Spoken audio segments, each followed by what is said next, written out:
Sheila, what is the right age for parents to disclose about adoption to their child, and how do they begin to talk about this? Well, as we know, 1.5 to 2 years may be too young because, children are still not adequately developed in terms of socio-emotional and cognitive skills to be able to grasp concepts such as these. Whereas 15, 16 years of age is too old. So what is the right age? There is no magic number, but let's say about 3.5 to 4 years is a good age to start talking to children about adoption.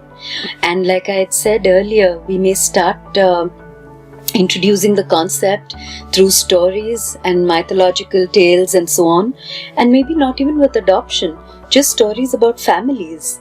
What comprises of a family? What is a family?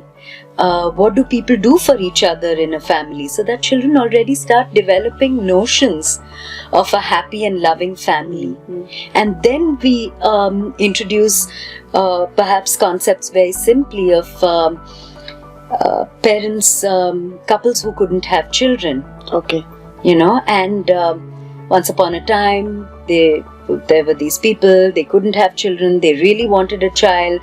And then there are, of course, children who don't have families and homes, and children who really need a family. Yeah. So then how we put these two together, and children are very logical, couples who don't have children, children who don't have homes, and what a wonderful idea.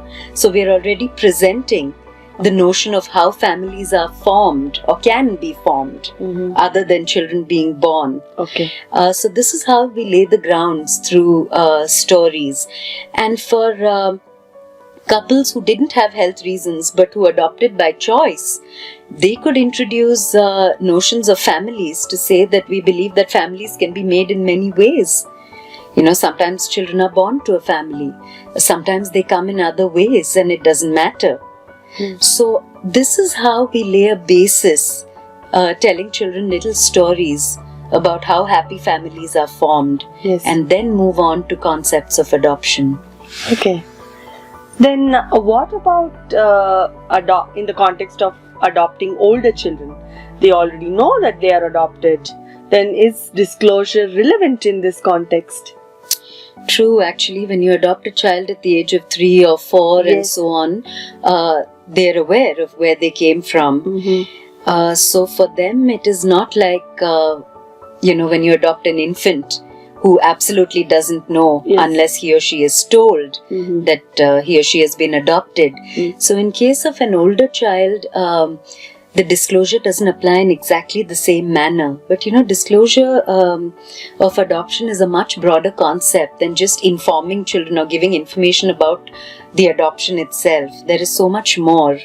There are other questions that these children, even if they know that they're adopted, that they're likely to have.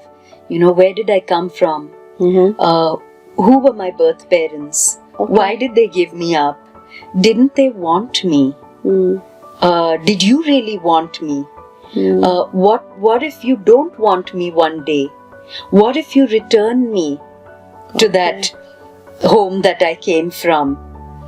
So all of these kind of questions also form part of the adoption disclosure conversation. They should. So remember I said it's not a one-off news-breaking, information-giving session. It's about addressing children's fears, their curiosities, their anxieties, because many of these questions come not just from an emotional position, but also because they're just curious. How did all this happen? And while some of these questions may be a little disconcerting for parents, and parents may feel a little insecure after all these years.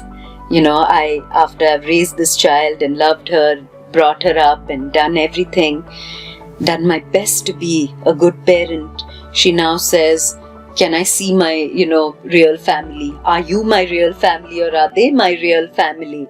I'd like to meet my birth mother. What does all this mean? And it can be worrying for parents.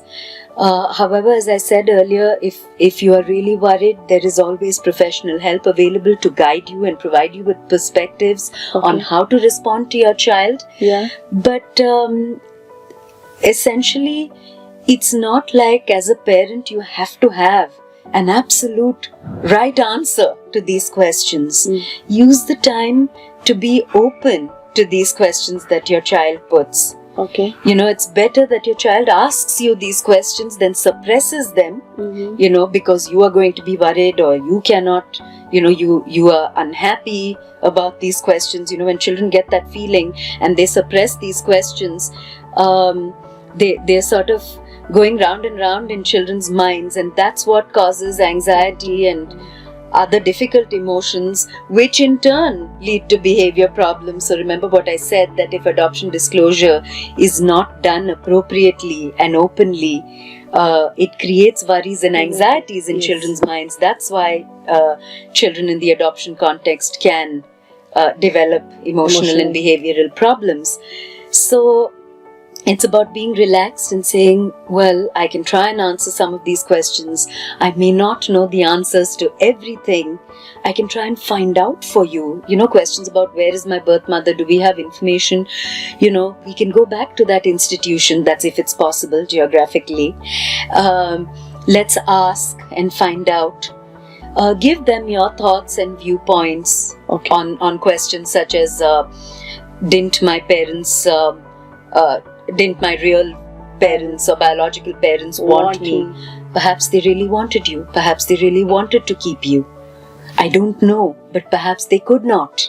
Yes. Maybe they thought they'd be unable to look after you, you know, and hoped that you would find a family that would really love you and care for you in ways they would have liked. Okay. You know, these are all possible ways of response, and you will find many more in the Mimi Stories series, in the Leela Stories that we shared with you in our last episode, and that we will share with you once again in this episode.